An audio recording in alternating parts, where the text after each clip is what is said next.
without the music. Tanpa musik, angkat suaramu lebih lagi.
Mari bersama-sama berikan tepuk tangan di atas kepalamu.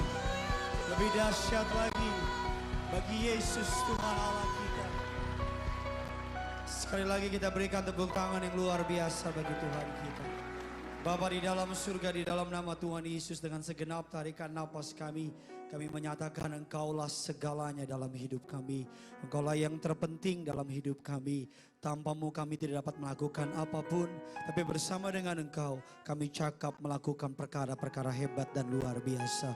Terima kasih atas pemakaianmu, atas tim pujian penyembahan, bagi juga hambamu pada pagi hari ini untuk menyampaikan Injil Kerajaan Surga. Doa hambamu, mereka pun yang hadir secara streaming ataupun secara onsite, kami semuanya sama-sama diberkati. Genaplah firman Tuhan, mereka pulang berkata, aku telah disembuhkan. Mereka pulang berkata, aku telah dipulihkan. Mereka pulang berkata, aku terima berkat, terima mukjizat. Segala kuasa kegelapan, roh iblis, roh setan, apapun yang tidak berasal dari kerajaan Allah, kami patahkan, hancurkan kuasanya. Allah Roh Kudus, Engkau disambut di tengah-tengah kami. Hanya di dalam nama Tuhan kami, Yesus Kristus. Setiap kita, gereja kerinduanku, yang siap diberkati kebenaran firman Tuhan, sama-sama dengan lantang kita boleh katakan, amin. Kita berikan kemuliaan, tepuk tangan yang luar biasa. Silakan duduk kembali saudara. Terpujilah nama Tuhan yang telah mengumpulkan saudara dan saya pada hari ini. Terimalah salam dari mimbar ini. Shalom gereja kerinduanku. Bisa lebih semangat lagi, shalom. Apa kabar semuanya saudara? Tuhan Yesus itu baik, amin. Saya boleh melihat tangan-tangan dong yang bangga punya Tuhan Yesus. Boleh lambaikan tangan saudara. Kalau saudara gak keberatan boleh kasih salam kiri kanan saudara. Katakan senang lihat kamu di gereja. Bilang saudara, senang lihat kamu di gereja. Dan yang sudah salaman yuk kita kasih sekali lagi tepuk tangan dulu yang luar biasa.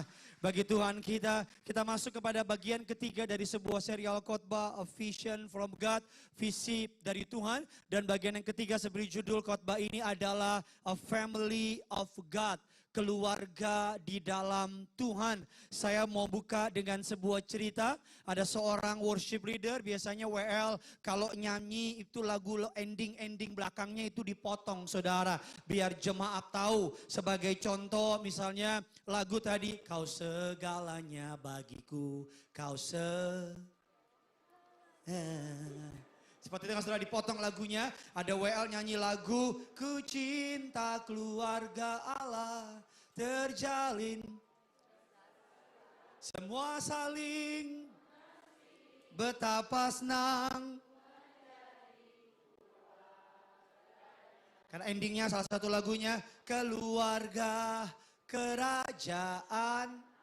Karena dia semangat, dia potong keluarga, keluarga, sama-sama keluarga, Ada yang nggak ngerti itu. Ada juga WL nyanyi dengan saking semangat, kau bukan Tuhan, kau bukan Tuhan, Yesus kau bukan Tuhan. Mari kita akan belajar apa yang dimaksud dengan keluarga kerajaan Allah. Kita lihat firman Allah, Efesus 2 ayatnya yang ke-19. Yuk, Efesus 2 ayatnya yang ke-19. Kita baca dengan semangat O45. 3, 2, ya. Demikian kamu melainkan kawan dari orang-orang kudus dan colek kiri kanan saudara, katakan kita keluarga dalam Allah. Bilang sama yang baru ngomong, pinjam dulu 100. Kita apa Bapak Ibu? Keluarga. Keluarga dalam kekristenan adalah keluarga yang melampaui ikatan biologis. Jadi keluarga itu ada keluarga secara biologis, tapi ada keluarga secara iman. Karena saudara percaya kepada Yesus, maka kita keluarga di dalam Kristus Yesus Tuhan. Yang setuju bilang amin. Saya pernah bilang ada 3 hal dalam hidup ini yang perlu saudara kuasai. Berapa hal Bapak Ibu? 3, gak usah banyak-banyak. Yang pertama adalah leadership, kepemimpinan. Kepemimpinan adalah mempengaruhi atau dipengaruhi. Kalau saudara nggak punya ini repot. Yang kedua stewardship. Apa itu Pak Pendeta? Mengelola berkat Tuhan. Ada banyak orang berkatnya banyak, tapi kemampuannya mengelola nggak bisa. Jadinya hidupnya tetap kurang. Dan yang ketiga yang saya bagi sama saudara adalah relationship, hubungan. Atau hari ini secara khusus kita akan bahas komunitas, community, hubungan. Hubungan saya tulis dalam slide saya, kualitas dari hubungan yang kita punya, quality of relationship, akan menentukan kualitas kehidupan kita. Sama-sama bilang sama saya, hubungan yang saya punya, kurang semangat, hubungan yang saya punya mempengaruhi kualitas hidup saya. Kualitas hubunganmu dengan keluarga, dengan teman, dengan saudara, dengan komunitas mempengaruhi kualitas hubungan saudara, kualitas hidup saudara. Ada penelitian dari Harvard University, alma mater saya. Kok nggak ada yang amin saudara? Dikatakan penelitiannya demikian. Mereka melakukan penelitian selama 8 dekade, kurang lebih 80 tahun. Profesornya sampai 4 ganti. Mereka meneliti 724 orang. Dari 724 orang itu selama 80 tahun mereka menikah, punya anak, keturunan mereka kurang lebih hampir 20.000. Hampir 2.000, mohon maaf, 20.000 banyak banget. Hampir 2.000. Long story short, dari 2.000 orang itu diketemukan bahwa hubungan atau komunitas yang kita bangun dengan sekitar kita menentukan kesehatan mental, menentukan kesehatan fisik, menentukan keberhasilan hidup. Bahasa gampangnya begini, show me your friend and I will show you your future. Kasih lihat saya teman-teman kamu. Saya akan kasih lihat kamu bagaimana masa depan kamu. Kalau kita bergaul sama copet, lama-lama jadi dicopet. Minimal dicopet, betul apa tidak? Kalau kita bergaul sama Rosa, tahu Rosa? Rosa Nenggolan, rombongan sakit hati, colek kiri kanan saudara, lu jangan sakit hati. Lama-lama kita jadi Rosa. Kalau kita bergaul sama orang yang suka drama, lama-lama hidup kita akan banyak drama. Coba colek kiri kanan saudara, lu jangan banyak drama bilang. Amin.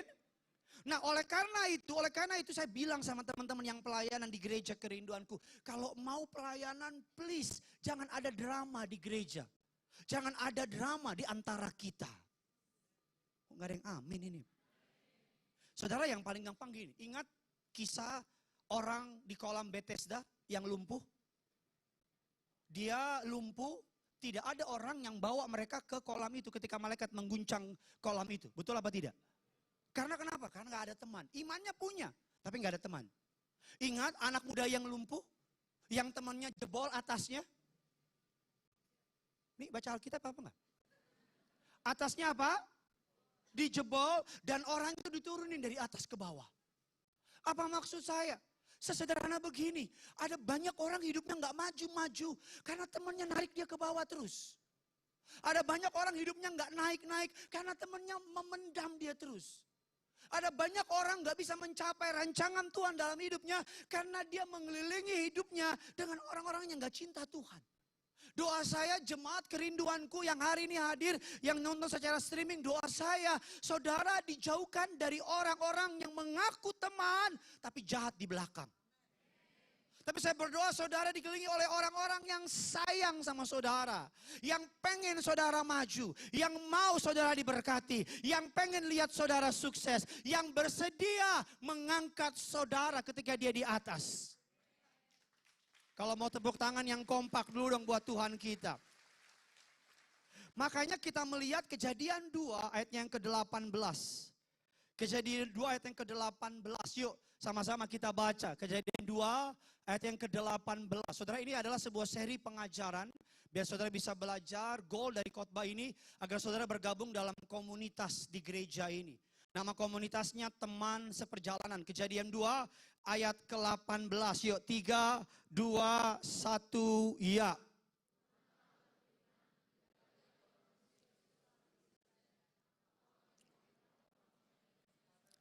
Penolong yang sepadan. Ayat ini bukan hanya bertujuan untuk mengingatkan supaya kita menikah. Tapi ayat ini bertujuan untuk menyadarkan kita bahwa kita tidak diciptakan hidup sendirian. Colek kiri kanan mau bilang kamu gak bisa sendirian. Batman aja ada Robin. Betul apa tidak? Paulus aja ada Timotius. Adam aja ada Inul. Saudara nggak bisa sendirian, nggak bisa. Saudara kalau ayat ini untuk orang menikah, banyak orang menikah, tapi masih merasa kesepian. Banyak, di Bekasi nggak ada, di Karawang. Banyak orang menikah, tapi masih merasa kesepian. Ayat ini ditujukan untuk saudara diingatkan bahwa saudara butuh komunitas. Saudara dirancang untuk hidup berdampingan dengan orang lain. Saudara beli sayur, beli dari tukang? Nggak mungkin tukang bangunan. Tukang sayur beli dari petani. Petani beli bijinya dari? Makin saya tanya makin gak ngerti kau. Kita semua memerlukan orang lain. Gak bisa enggak. Mazmur 1 ayat 1 dan 3. Saudara, it's getting better, pay attention. Pulang dari tempat ini saudara pasti diberkati. Yuk biar ramai gereja ini, kasih tepuk tangan dulu yang luar biasa. Mari kita lihat dulu ayatnya yang ketiga. Mazmur 1 ayat yang ketiga. Yuk kita lihat ayat yang ketiga. 3, 2, 1, ya. Iya.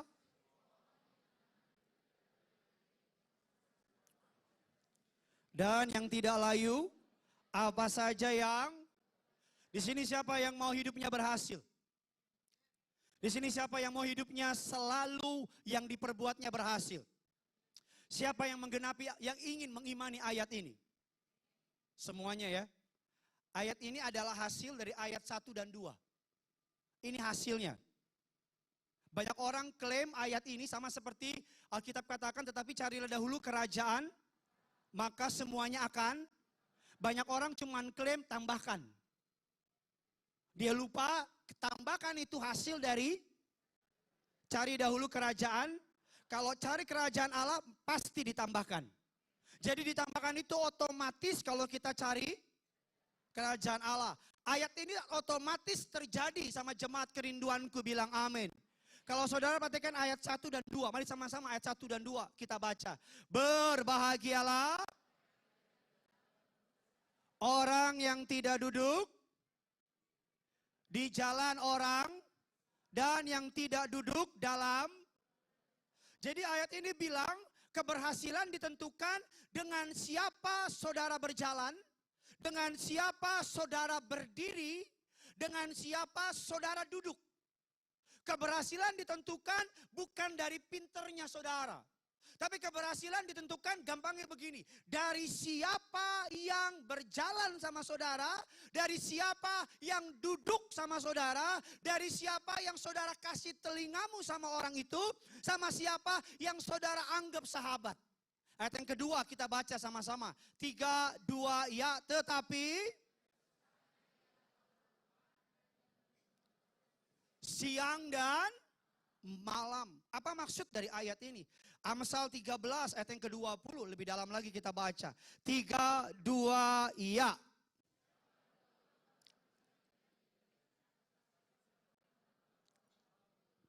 Bahasa gampangnya begini. Pergaulan itu membuat kita jadi mirip dengan apa yang kita bergaul. Hikmat itu menular, yang setuju bilang amin. Bergaul sama orang pintar jadi, bergaul sama orang bodoh jadi lebih bodoh. Saudara kalau bergaul, saudara paling bodoh di lingkunganmu, tapi semua temanmu pintar, lama-lama engkau jadi. Saudara paling pintar, tapi semua temanmu bodoh, lama-lama engkau jadi blow on. Siapa tuh yang ngomong gitu? Lama-lama jadi on. Betul apa tidak? Nah, makanya kalau kita melihat ayat ini, kita akan mengerti. Mari kita akan melihat dari sisi Alkitab. Hidup dalam komunitas yang saling membangun. Bagaimana Yesus membangun komunitas. Bagaimana Yesus mendirikan yang namanya pemuritan. Pak, Bu, core dari gereja kerinduanku adalah komunitas. Itu core-nya. Gereja ini adalah gereja yang memuridkan. Nama komunitasnya teman seperjalanan. Puji Tuhan oleh anugerah Allah yang daftar bergabung dari teman seperjalanan udah 1.500 orang kurang lebih. Yuk kita kasih tepuk tangan dulu yang luar biasa. Nah, kenapa harus ada komunitas? Mari kita lihat di Alkitab. Di Alkitab Yesus memakai komunitas dengan konsep orang Yahudi. Kenapa orang Yahudi? Karena dia orang Balige. Karena dia orang Yahudi. Komunitas dalam orang Yahudi disebut namanya hafruta. Hafruta. Hafruta artinya apa? Hafruta artinya friendship. Artinya persahabatan. Artinya persekutuan. Hafruta adalah konsep belajar. Metode belajar berpasangan. Jadi orang Yahudi kalau belajar mereka nggak sendiri. Tapi mereka berdua, berpasangan. Mereka akan tanya jawab. Mereka akan saling bertanya, saling membenarkan, saling mengkritisi. Itu konsep hafruta. Konsep hafruta adalah di mana terjadi dialog. Terjadi yang namanya kolaborasi.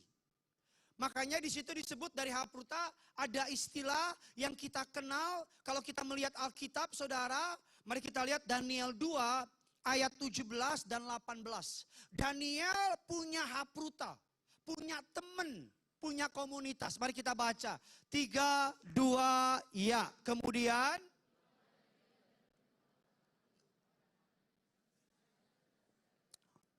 kepada Hanaya, Misael dan teman-temannya. Ayat yang ke-18 sama-sama kita baca dengan supaya Daniel jangan dilenyapkan bersama-sama orang bijaksana yang lain.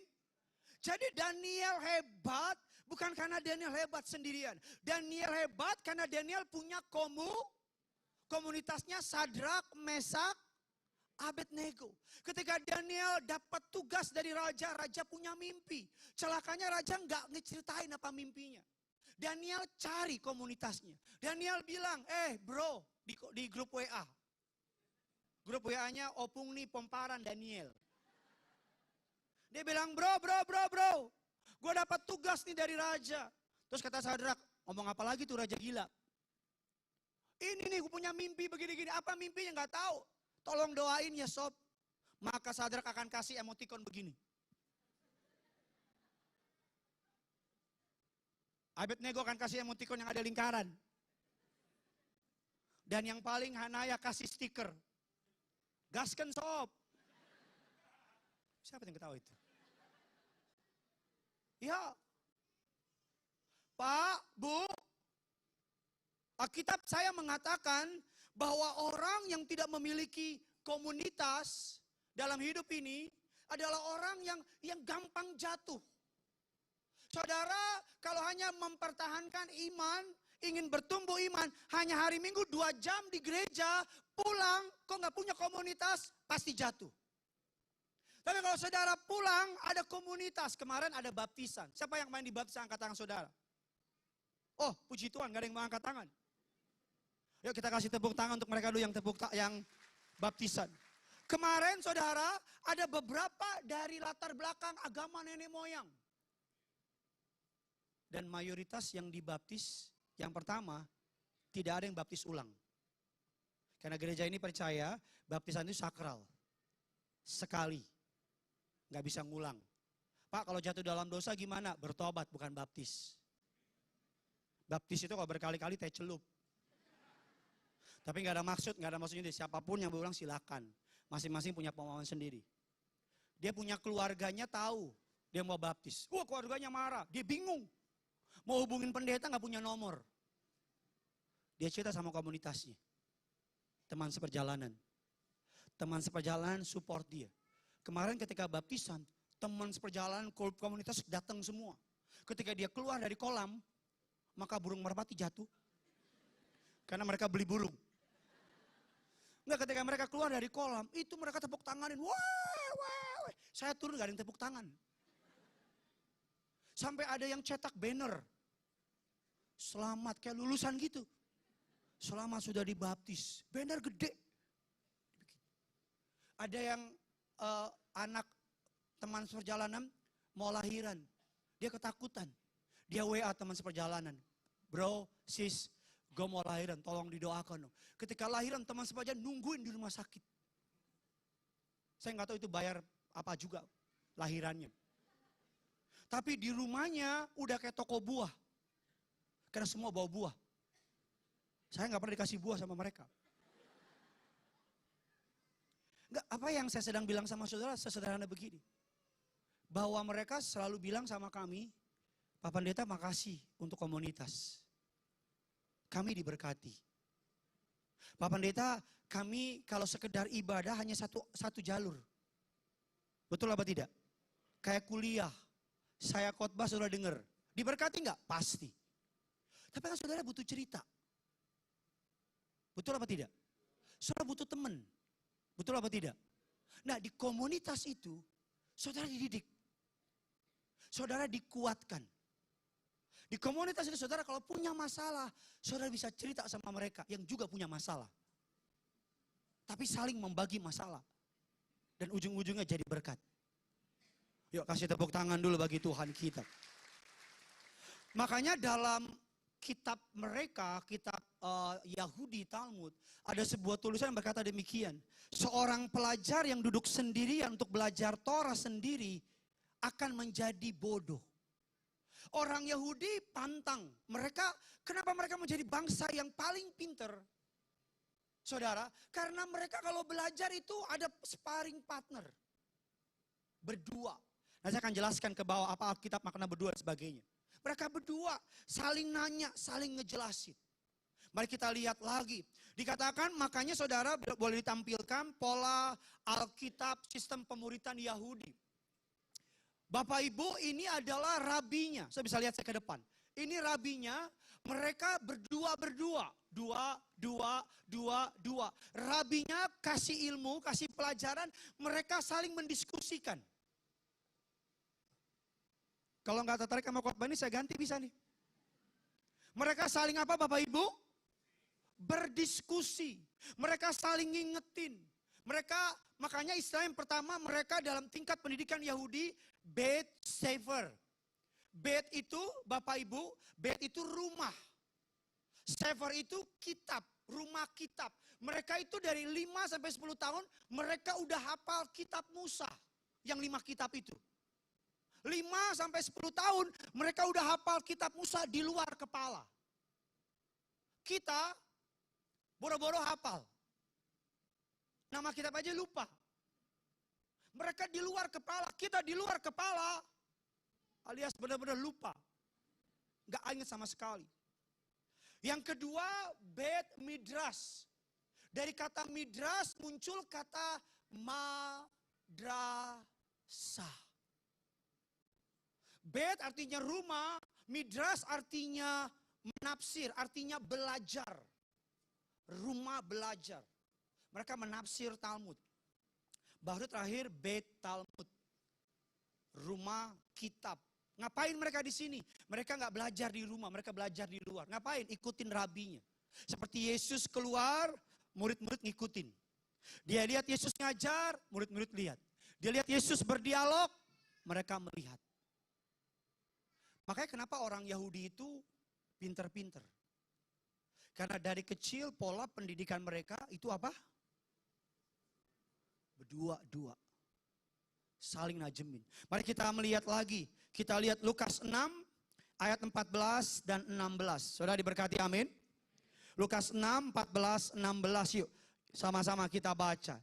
Saya akan buktikan sama saudara cara penulisan Alkitab menulis nama dua-dua. 3, 2 ya. Simon, Petrus 1 orang dan saudara Simon 1, 2 orang tulis. Berikutnya Yakobus 2 orang, Filipus dan 2 orang. Ayat selanjutnya lagi ayat yang ke-15. Matius dan 2 orang. Yakobus anak Alfius dan Simon 2 orang. Ayat yang berikutnya apa? Yakobus dan Judas Iskariot yang disebut. Kemudian pengkhianat 2 orang. 2 orang. Cara penulisan dalam Alkitab 2 orang. 2 orang. Dari mana itu? Dari Hapruta. Konsep orang Yahudi. 2 orang. 2 orang. 2 orang. Kita lihat lagi ayat selanjutnya. Markus 6 ayatnya yang ke-7. 3, 2, ya. Ia mengutus mereka apa? Berdua-dua. Lalu memberi mereka apa? Kenapa berdua-dua? Yang pertama konsep Yahudi apruta berdua-dua. Yang pertama, kedua, kalau satu jatuh, satu ada yang nolongin. Kita tuh gak selalu benar. Ada kalanya kita gila. Repotnya kalau support system kita juga gila. Suami gue ngaco nih. Dia juga gila. Ya udah, cerai aja. Lo masih cantik. Banyak yang mau sama lo. Temen gue juga mau sama lo. Tapi kalau support system kita cinta Tuhan. Suami gue nih begini-gini. Sabar ya. Kita berdoa. Amin. Kemarin ada orang di gereja kita. Dia mantan wanita malam. Puji Tuhan kemarin dibaptis. Bukan dari Kristen. Dari nenek moyang. Agama nenek moyang. Kenal gereja ini dari TikTok. DM saya, Pak Pendeta saya lihat Bapak di TikTok. Saya bilang yang mana dulu lihat nih. Harus jelas yang mana lu lihat nih. Bapak saya sangat diberkati. Bapak datang ke rumah saya. Saya bilang kapan gue datang ke rumah? Dalam mimpi Pak. Dia datang ke Kuningan. Saya tanya kamu apa? Disebut nama latar belakang agamanya. Dia mau bertobat. Kemarin dibaptis. Yang hebat ketika dia dibaptis, tahan dulu jangan tepuk tangan. Dia turun dari kolam baptisan, teman-teman komunitasnya yang tahu latar belakangnya pada melukin dia. Dia sekarang dari mohon maaf jual badannya, sekarang dia jual sambel. Dan siapa yang beli pertama? Komunitasnya. Dia punya modal. Yuk biar rame. Apa maksud saya? Dia punya modal. Untuk apa? Keluar. Siapa yang narik dia? Teman-temannya. Teman yang bukan dari Tuhan, bukan narik engkau, tapi dorong kau ke dalam. Engkau lagi di pinggir jurang, justru engkau diselengkat biar jatuh. Maksud saya sesederhana ini, komunitas. Makanya nama komunitas di gereja ini teman seperjalanan. Hidup ini adalah perjalanan. Ada kalanya kita ngadapin badai. Ada kalanya kita ngadapin musim yang gak enak. Kalau mau reach pendeta mungkin kejauhan. Kalau mau lari cari pertolongan ngomong sama keluarga, takutnya malah bikin keluarga kepikiran. Tapi di komunitas, saudara bisa cerita. Dan mereka akan mendoakan saudara. Amin. Coba saya mau absen dulu. Di sini siapa yang sudah bergabung dengan teman seperjalanan? Puji Tuhan. Sekarang turunin. Di sini siapa yang mau bergabung? Mungkin gak dengar, saya ulang ya. Tolong dibantulah. Di sini siapa yang mau bergabung dan harus mau? Pak, Bu. Pak, saya takut sibuk, Pak. Daftar aja dulu. Pak, takut gak punya waktu, Pak. Daftar aja dulu. Pak, diam kau. Banyak alasanmu. Pak Pendeta, komunitasnya siapa? Komunitas kami pendeta. Setiap Selasa kami kumpul di gereja. Ngapain? Ngobrol gak jelas aja. Nongkrong, ngopi, nyembah bareng. Kemarin baptisan pertama gereja ini, saya curhat sama mereka. Aduh, doa ya kita puasa yuk. Kita puasa berhari-hari bareng-bareng. Ngapain? Saling nguatin. Mari kita gali lebih dalam lagi. Matius 18 ayat yang ke-19. Sama-sama kita baca. 3, 2, ya dan lagi.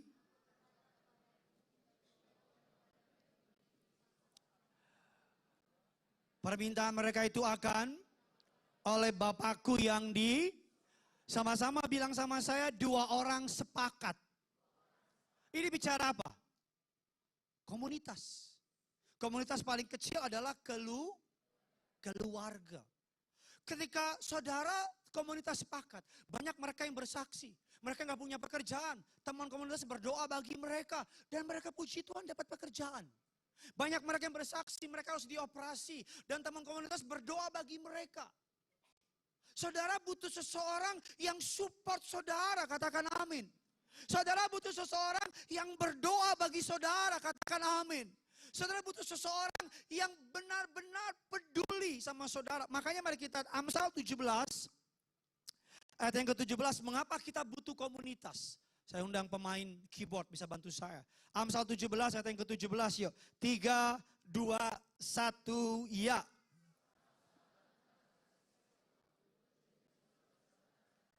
Seorang sahabat menaruh setiap waktu. Ayat berikutnya Pengkhotbah 4 ayat 9 dan ke-12. Sama-sama kita baca. Berdua.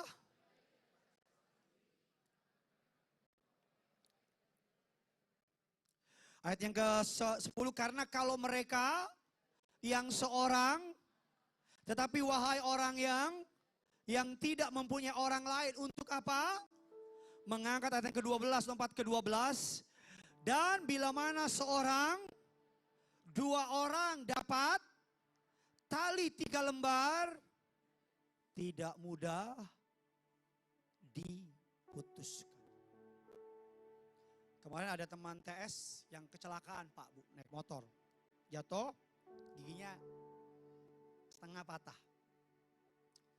Dia WA temennya, gue kecelakaan. Terus teman-temannya kumpulin duit. Kumpulnya lumayan gede lah, cukup buat bangun IKN. Kumpulin, datang. Ada anggota TS yang tenaga medis. Dia langsung datang, bawa infus, bawa dokter ahli, bawa dokter kepresidenan, dibawa semua. Bawa ambulan. Enggak, tapi langsung temennya datang, bawa tenaga medis.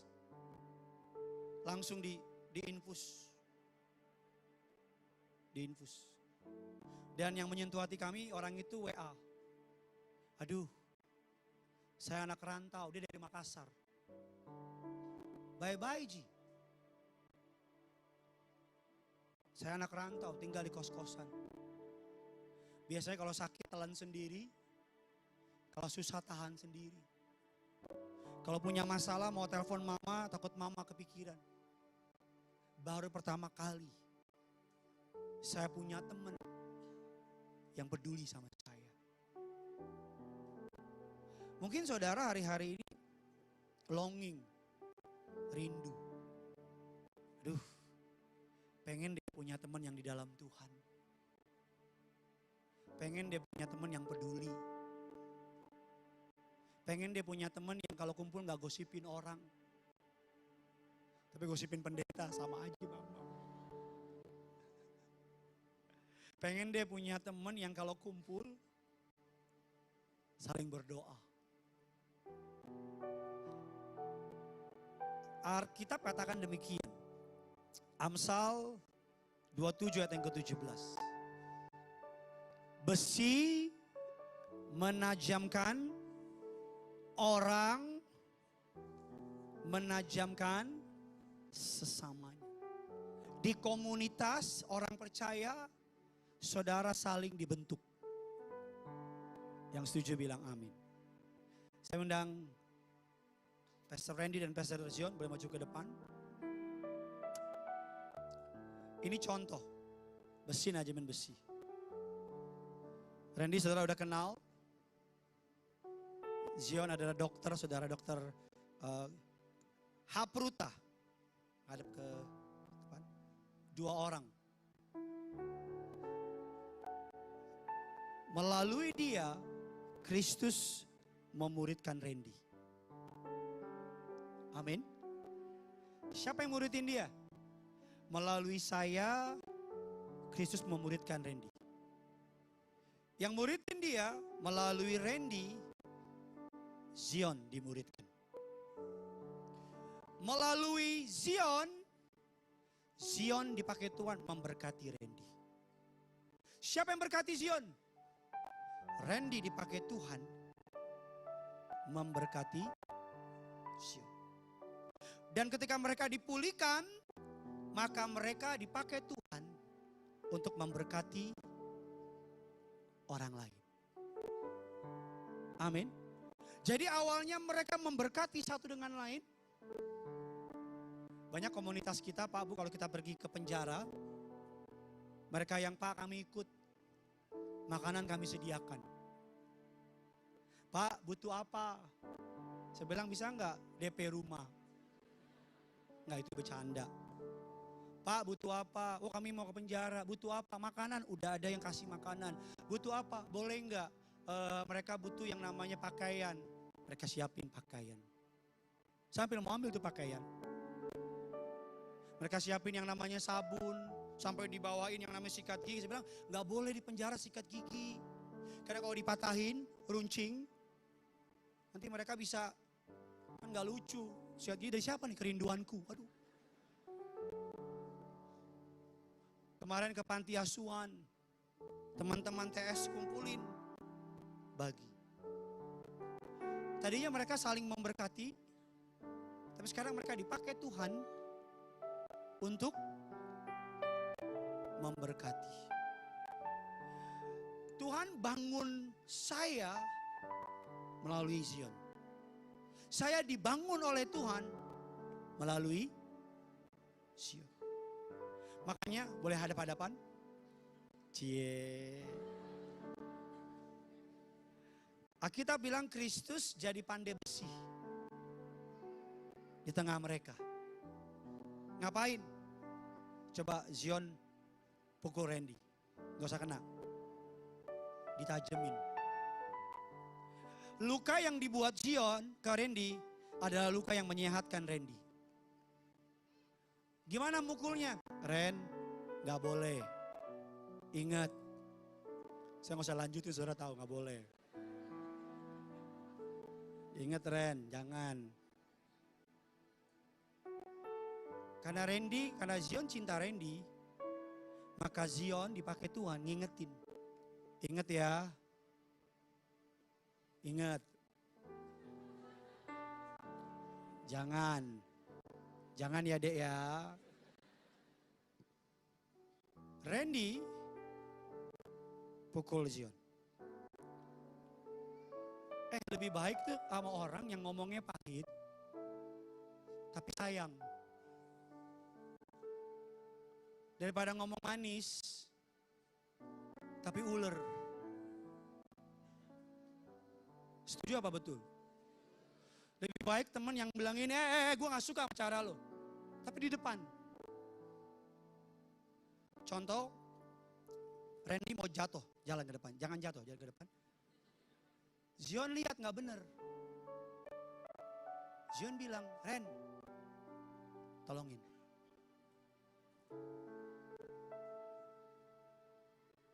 Daripada dia mau jatuh, dia tanya gimana menurut lo oke enggak? Oke, mantap, jatuh keren, enak kok.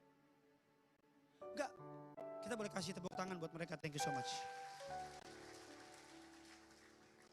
Sesederhana bahwa Tuhan, Matius 18 ayat yang ke-20, sebab di mana 2 atau 3 orang berkumpul dalam namaku, di situ aku apa?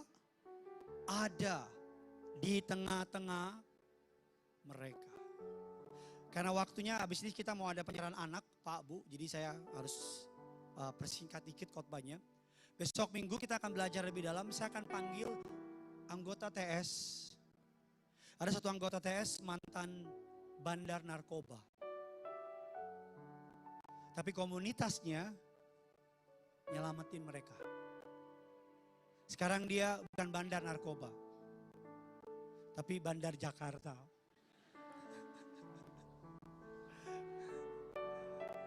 Enggak, dia sekarang jualan yang lain. Ada satu yang kemarin dibaptis seorang LGBT. Temennya yang bawa dia, komunitasnya yang bawa ke gereja. Jadi ketika kami baptis, temennya bisikin, Pak, Pak. Ini Pak, kita doain. Dan dia bisa cerita. Gue tuh homoseksual. Gimana ya biar bebas ya. Saudara butuh komunitas yang bisa terima saudara. Engkau bisa jujur sama mereka. Dan mereka bisa tolong saudara. Ada banyak berkat Tuhan tersembunyi di balik komunitas yang Tuhan bangun. Saudara yang belum daftar, ini bukan ikan marketing. No, bukan ikan marketing. Tapi karena saya mengasihi saudara, daftarkan diri saudara ke teman seperjalanan. Yang di Bekasi ada banyak teman seperjalanan di Bekasi. Kumpul. Di Kelapa Gading salah satu teman seperjalanan yang paling berkembang dengan cepat. Makanya kenapa kita buka di Kelapa Gading? Karena banyak banget anggotanya. Kemarin baru buka di Cibubur. Saya mau gabung ke Cibubur. Ngapain? Makan gratis. Karena habis itu mereka, gereja gak keluar duit Pak Bu. Mereka yang sendiri kumpul beli makanan. Habis ibadah mereka nyanyi. Nyembah bareng, habis itu ketawa ketiwi. Bahkan ada teman sebagian WA saya, Pak Pendeta, ini teman-teman TS sudah jam 2 gak pulang-pulang. Saya bilang WA mereka, suruh pulang. Tapi enak juga sih Pak, rame ada mereka. Makanya di teman seperjalanan kita bilang rulesnya yang pertama, gak boleh jualan asuransi. Gak boleh jualan MLM. Gak boleh pinjem-pinjem. Gak ada tuh teman seperjalanan, pinjem dulu 100, gak ada. Karena di mana ada meminjam-minjam, itu terjadi kekacauan. Nggak ada. Kalau ada di anggota TS-nya yang bilang, udah ada asuransi belum? Langsung di-kick. Habis itu masuk lagi. Nggak boleh kalau pasangan lawan jenis, nggak boleh berduaan. Bahaya nanti. Yang ada bukan cari Tuhan, malah jadi setan. Salah satu kekuatan dari gereja ini, saya ulang lagi, adalah komunitas. Pak, saya orang tua, ada komunitas orang tua. Ngapain? Sudah gabung aja mereka nih. karena saya nggak betah lama-lama di situ. Ada komunitas pengusaha, mereka kumpul di situ. Ya beberapa saya lihat nganggur sih, tapi ngaku pengusaha, tapi ya udahlah. Namanya orang punya hidup ngomong apa lah, udahlah. Saya tanya kerja apa, ya lagi cari, itu bukan pengusaha saya bilang. Tapi kan saya nggak mungkin ngomong sama dia kan. Saya bilang, Bapak usaha apa? Lagi nyari sih Pak. Lah, ini kan teman seperjalanan pengusaha saya bilang ini.